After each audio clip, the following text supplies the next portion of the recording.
So that song title was called Now We Are Free. So maybe you can guess what we will be talking about today, which will be about freedom. And have a big smile on my face because I'm so excited to kind of share some of the stories that come from this whole concept and idea of freedom. You know, when we practice, we do the practice, and eventually, you know, the essence of that, there's a sense of wanting freedom from pain, from suffering, but freedom from all things, which I think is a great segue from your non-attachment class. And as we live and work in this world that is more and more populated and feels more and more crowded, and we all kind of strive with summer around the corner, feeling like, oh, we want to go out to the beach, we want to go camping, we want to kind of find that sense of freedom in the outdoors and nature. And it's still possible, but it's more and more difficult. And so how can we cultivate that sense of freedom on a mental, emotional level without feeling like we physically have to go somewhere far away, you know, be in some kind of remote area, off in the woods or up in the mountains? And it brings me to tie it in with martial arts practice, specifically because yesterday I was able to witness our second degree black belt tests for our dojo. It was 2 different locations, but for our dojo we had a male and a female testing, and I was very, very proud of the female. Obviously, women power. She definitely represented very, very well. So if I was to put it out there to you guys, magic wand, you guys are now black belts, and you guys are about to go in for your second degree black belt test. What do you feel the test would be about? So as you marinate on that question, give you a little background preface with regards to Aikido, the martial arts that I practice. Normally for belt tests, there is a sequential list of techniques that you are supposed to practice beforehand, prepare, and therefore present it and demonstrate it on the mat on the day of the test. So in some ways it feels like an open book test, and you would more or less maybe feel less stressed. That's one way to try and pacify the mind, you know, before test day or on your test day. So there's this segmented technique list. And when you go up there, you present it with your uke, who is your attacker, or who it is that has been training with you in these techniques. And at the second degree black belt test, the different things that they present is they start in kneeling positions. They do a lot of kneeling techniques. And then they move into this hamni handachi, which is the person that's executing the technique stays in their kneeling position while the attacker comes at them in a standing position. So it's a very clear, height disproportion thing to be able to work on that. And then you go into both standing techniques, and then you have a short weapons demonstration. And it ends on randori, where you as a test taker is on one side of the room, and there are 3 lined up attackers on the other side of the room.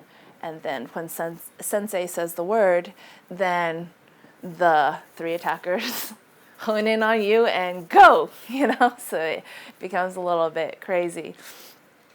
So that's kind of the template of how the test unfolds. And variables that are always likely on a test day when you prepare is that sensei can change out your attacker or your opponent. So if he feels like, oh, you're a little bit too polished, I'm going to go find a bigger guy or a really, strong guy, he will absolutely do that. So the whole concept, just to allow you guys to understand, is not about, we have the idea that we're going to go into testing and we're going to be so polished and smooth, and everything we've been practicing for however many months and however many hours is going to be displayed in this very beautiful format.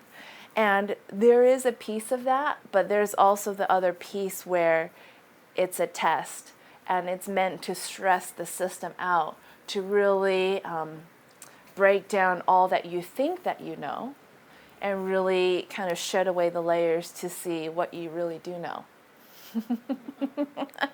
And it becomes very apparent when our systems become physically stressed by attacks or by grabs that are a little bit stronger than we anticipated, or we feel stuck in certain techniques and moves that we've practiced so long for, that we can physically revert into this fight or flight stage. We kind of put our shoulders into it, we start to muscle them down instead of trusting in the practice, trusting in the process of everything that we've learned, which is this piece around freedom, because you have to have this cultivated sense of freedom internally, mentally, and emotionally, so that you can move in such a way under pressure with these attacks. So, question back to you guys. If you guys are black belts moving into your second degree black belt test, if you have a notion, what would you feel like the test format would be testing? What would sensei, the teacher of the whole dojo, want to be seeing from his student as they progress on the path? Yes. I would guess. Yes. This is just a guess. Yes, no problem, yes. It would have to do with being flexible enough to let go of your pre-planned techniques that you were going to use and be able to pull out other techniques on the fly. Yeah. I think you read my answers. Oh.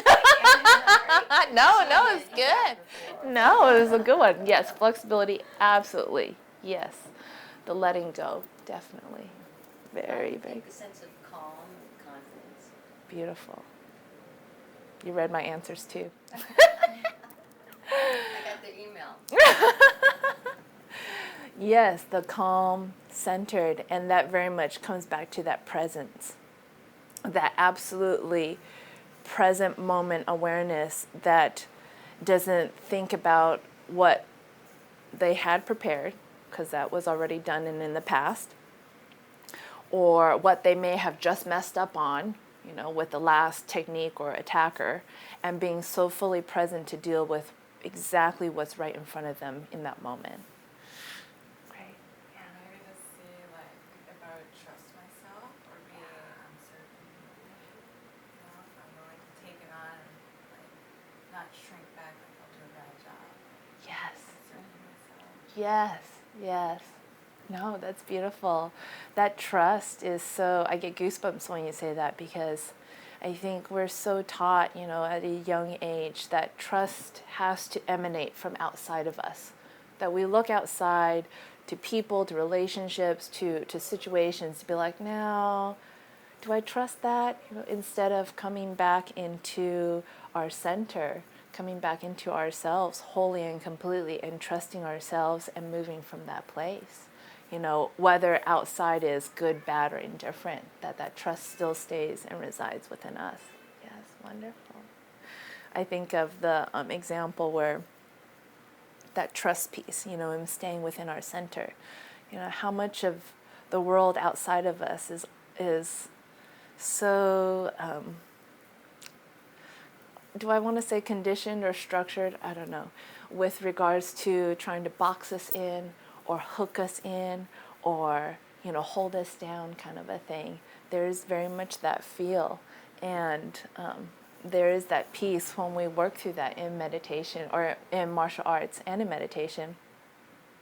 But in a physical way, for martial arts, really having to move from the center in a sense where I imagine kind of like your hip, your pelvic bowl being kind of a container of some sort, like a bowl like shape, and our center, if there was kind of like a way to describe it, which I don't have a very good way of describing it, it's kind of like a circular ball is what I imagine, that kind of resides in this pelvic bowl. And it's not rigid, it has the ability to move. But when we, even as we sit on the meditation cushion and we kind of tilt our pelvic bowl and we can reach to a certain point, but when we reach beyond that, we fall over. And that's the exact same thing in martial arts. When we overreach and we overextend ourselves away from staying in our center, then we fall, we leave ourselves vulnerable, we create openings, where we can be taken advantage of, if you will, in this martial form. So it's so important to stay and reside in your center. And beautiful, beautiful. Thank you for sharing. Anything else? It's a great one. You guys would be great, great second-degree black belts. Or testers, anyway. Testers that would pass, definitely. I feel like maybe the last piece in this is spaciousness, and maybe you guys can help me out in describing this sense of spaciousness, because externally we know what it feels like when we get boxed in, when we feel like someone's too close to us, when we're in a really crowded space and it's like, okay, I can't breathe anymore, it's I don't have my space. But internally, can we name that experience around what spaciousness feels like for us inside ourselves?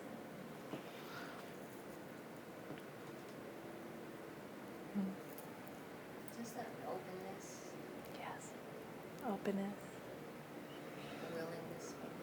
Uh-huh. Willingness. Say more to the willingness. Willingness just to accept whatever comes. The acceptance piece. Yes. Yes, that's beautiful. Anything else? It's like nothing holding me down, being able to fly, Oh. nothing Trap, yeah. The sense of flying, which I just imagine like a bird with its wings like totally fully expanded. Yeah. You make me laugh when you mention those words of trapped and also being held down. So in the second-degree black belt test, they're demonstrating their techniques. It's doing just fine, and Sensei's clearly like, okay, you guys prepared too much. So now he's trying to trip them up. And so what he does is he gets one attacker to grab one side of the hand and come around with a neck choke. So he's like up here. Then he gets another attacker to grab the other hand and hold it down with two hands. Then he gets another attacker to come out here. He says, just grab wherever you want or can. So of course, where did this guy go? He grabs the foot. And we're like, oh, this could be bad. So just imagine, and maybe, if it's comfortable for you, you want to play with it, feel it in your body and on your body, where if someone's to grab one hand, come around to try and choke you in the throat, another person holding it down with two hands, and then you have this one person grabbing one of your ankle legs. So Sensei then says, okay, try, do something, move them, And the essence that I pick up from that is, okay, how do you find freedom from here? How do you find freedom from this space? When physically you're kind of contorted and locked down in so many ways. And how do I try to explain this? So it really has to come from all the aspects that you guys just named. It starts there. It starts from being centered and trusting ourselves. So instead of coming out like, oh no, freaking out and being, tugged in all these different positions and then going into your head like, oh, this is the end of it, now I give up kind of a thing. This trust that sits us back into the center that has this never give up mentality, because you trust that you have the capacity and capability to move beyond this, so there's no sense of needing to give up or surrender or whatever it is. And you get very still and calm and present of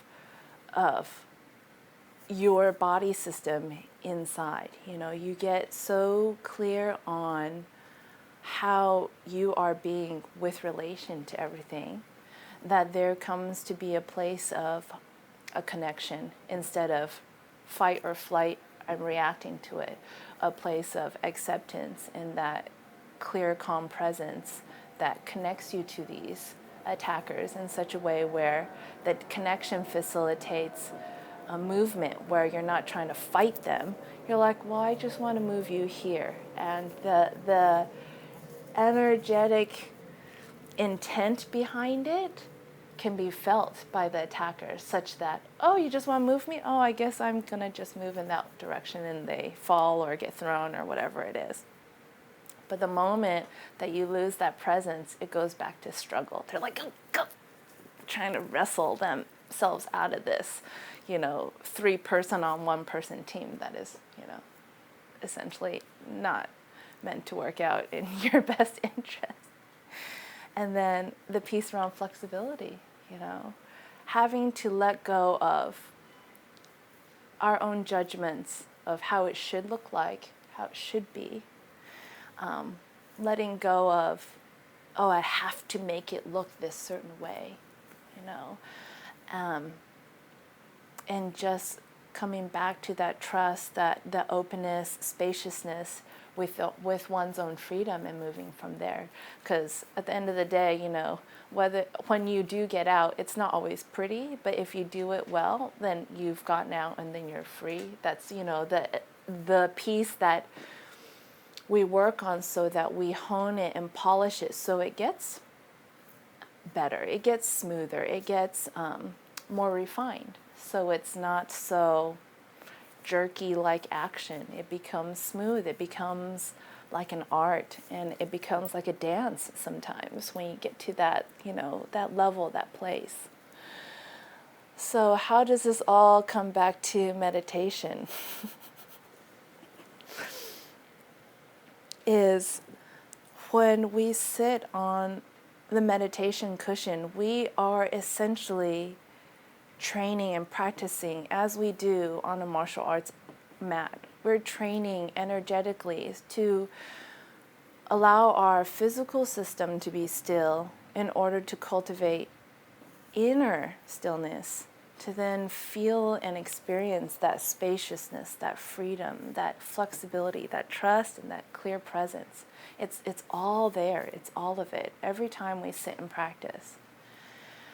And what does it look like when we train and practice on our meditation cushion? Kind of similar to the martial arts dojo.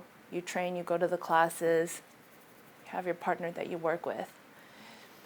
And test day in the dojo is very much like life for us when we get off our meditation cushion.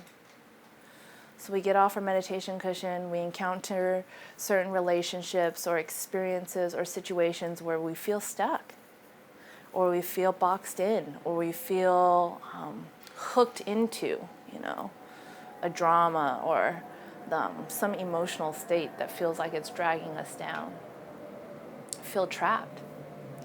And so it's then to cultivate that same practice that you've utilized on the meditation cushion in such a way when you are in life, in the world, working, going to school, being in a relationship, being with your friends and or family. And we get to play with that in such a way where life is our teacher, kind of like on the 2nd degree black belt test. Life is our partner slash attacker, if you will. And we are here to practice the techniques that we've learned on the meditation cushion, taking it off the cushion and moving it into the world, into life. And constantly cultivating that sense of freedom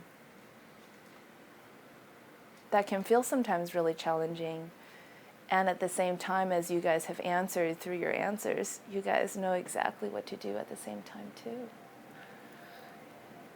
It's allowing ourselves to remember that it's a practice and it feels very serious in that moment, but you can laugh about it and definitely can bring in some play.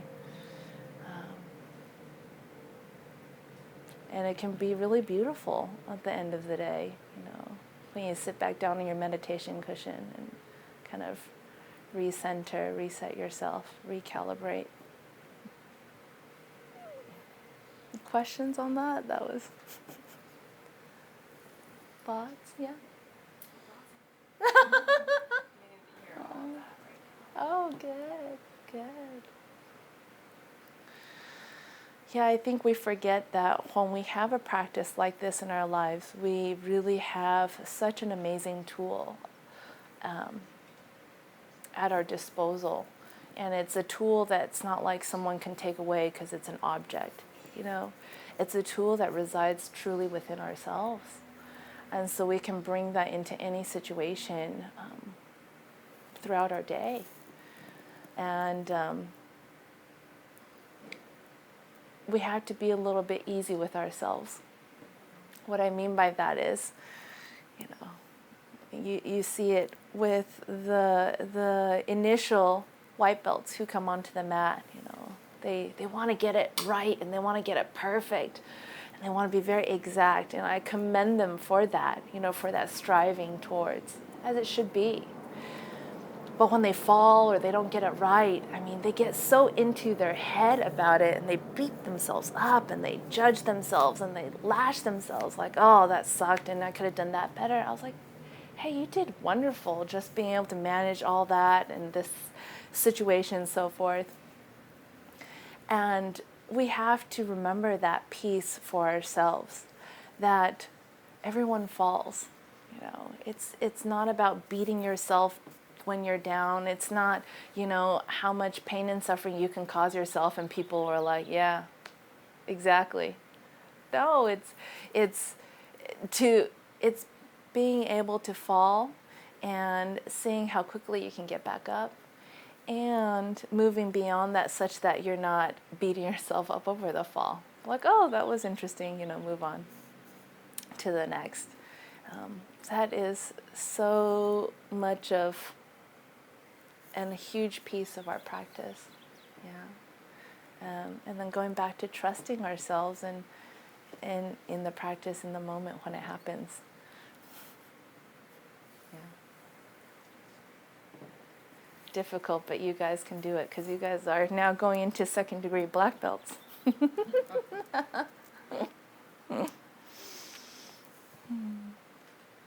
So let's meditate for 3 songs. And for these 3 songs, we'll do a chakra meditation. So for the first song, we'll focus on our power chakra, so a few inches below our belly button. This is where our willpower resides, and a lot of references in martial arts calls this place, this location, our center. Move from your center, this here. First song and our power chakra, focusing there, you can visualize kind of a orange ball of light swirling and moving. And focus on the chakra to the exclusion of everything else. And when you feel like you can't focus there anymore, you can bring your attention to the music and focus on the music, focus on the notes and the spaces between the notes, to the exclusion of everything else. And just utilize those tools to move your mind from the chakra or the music in your focus and your attention. And for the second song, you can focus on your heart's chakra. So it's in the middle of your sternum, place of love, balance, sense of humor here. And you can imagine, if you need a visualization, kind of a flower, any flower kind of blooming, blossoming, opening right there in your heart center. And then for this third song, you can focus a few inches between your eyebrows, up in your middle of your forehead. It's your third eye, place of wisdom and knowledge. And if you need a visualization, you can use kind of a sunset in the far distance, like a one point of light. If the sunset feels a little bit bright, you can kind of imagine a moon in the far distance, a full moon. We'll go from there.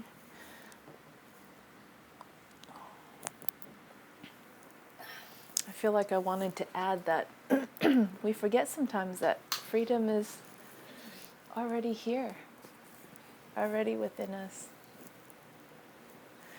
It's just having to remind ourselves and get us into that place of remembering.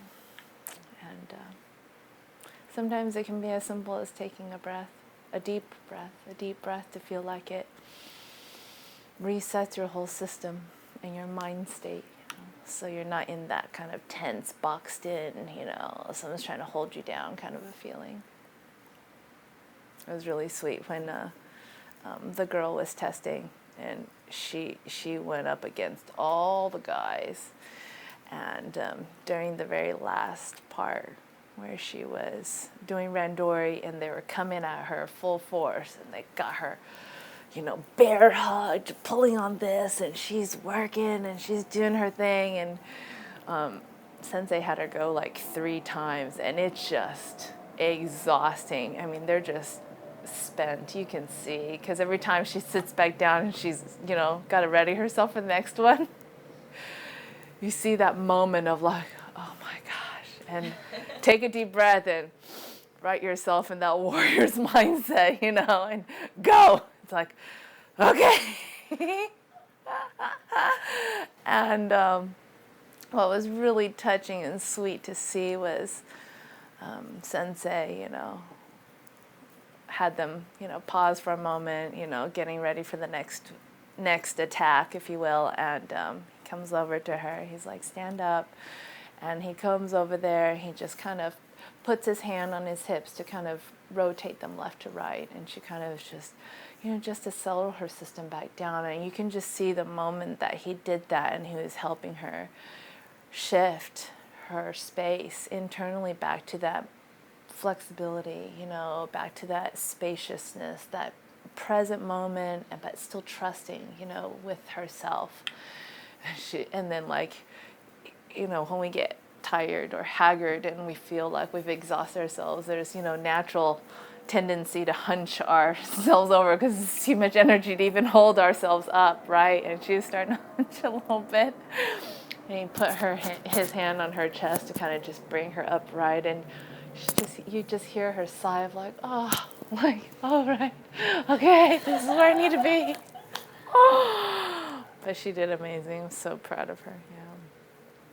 And it's really moving and touching when you see people move through those tests, when we can witness that place and space where they truly, you see them transform. It's awesome. So. It's such a good analogy. Yes. Life, I feel like that. Yes. Yes. And I highly recommend some kind of martial arts. I know I found Aikido and have fallen in love with it because of the teachers that I have. Yeah. You can say something, Isaac? Well, your class today reminded me of when I first saw my Aikido teacher. He did Yeah. a demonstration. Oh, yeah? He's a little old Japanese man. He's up on stage, and he's got his 3 young, burly students, and how you were describing a 3-on-1. It's like Yes. he had one on each arm holding him tight, not just kind of holding him, but you could tell that it's, Yeah. he's stretched. And another third one had Did the choke neck him? hold, Oh, really? hold tight. Yes. You can tell that. And he's like, see, I can't move. Right. You've got me tight. We're not just pretending here. Right. And he's like, but when you get in this kind of situation, and I'll never forget it because it's helped me so much, like, especially with the chronic pain that I live with. Yes. He's just like, all you gotta do is relax. Just became jelly and just went to the floor. And Yes. just, you know, by tipping his head back just a little bit and relaxing into the chokehold, his head like slid right through, and the guy's, you know, by the time his, you know, bottom got past where his arms were, Yeah. they didn't have a hold on him anymore. That's right. Because he changed the geometry. Yes. And he's like, and then he, you know, basically just becomes jelly, flops on the floor, and then hops up. See? That's all you have to do. Is just relax. I love that. Yes. And it's so true because what you're talking about there is, you know, when we relax, there is that piece of trust, trusting in our own body system, our inner system to know exactly what it needs to do naturally without going, okay, flick the wrist up and use my bicep muscle to punch him. You know, it's too much. It's too late, yes. It goes against what you want to do in the moment, though. Absolutely. The last thing you want to do is just relax. Exactly. Yes, that's the training. That's the practice. Yeah. But that, I just, like I said, that has stayed with me for well over 20 years. Oh, Just beautiful. that one little teaching, you know, I did go practice with him for a while. And he'd show us, and he's like, it's just dancing, see?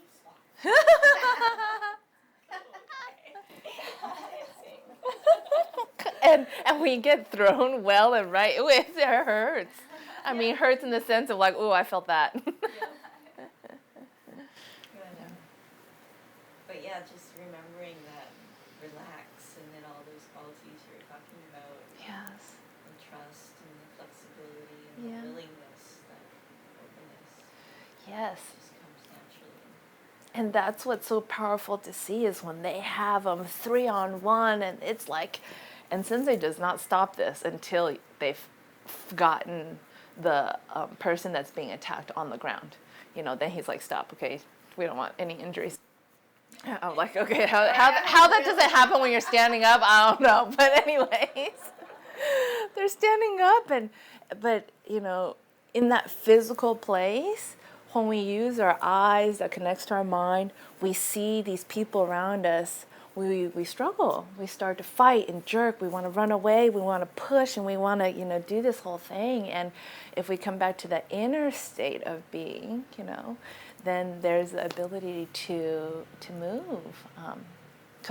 And that's the thing that's crazy is we start, you know, basic, where if it's just one grab on one wrist, already some people have the activation of like, oh, I'm stuck. Oh. But in reality, if you look at it structurally, you know, no one's holding on to your hips, no one's holding on to your feet. You can move, you know, and we start there to be like, oh, this discovery place of like, I have freedom even when someone's holding me really strongly here, you know. If it's a big guy or a small skinny guy, it doesn't matter. And then you move more and more from that. And so I've always wanted to get into martial arts. yeah.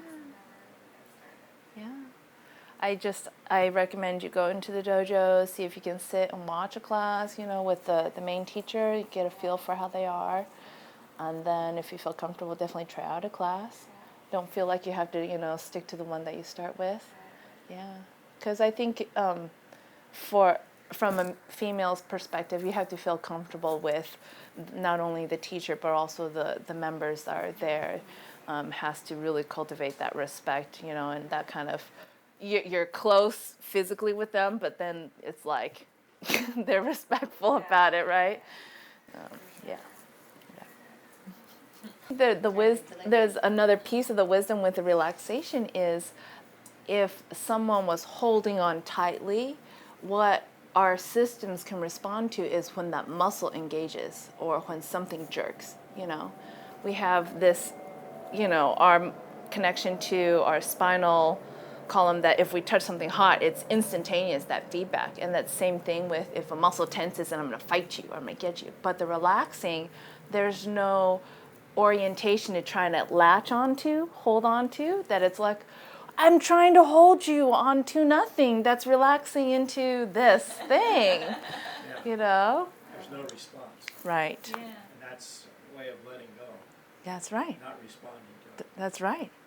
Which is very much Aikido. And I think of, I don't know if it's the Aliens movie. I've made that metaphor before. It's like it's a heat signature. When you respond, when you want to get them, Yeah. it's heat signature. It's like, oh, okay, I'm going to stop you right there. But if you don't respond and you relax, there's no heat signature and you're moving, they're like, what just happened? And they end up on the floor or something like that. Yeah. Let go. Yeah. Yeah. Balance and harmony.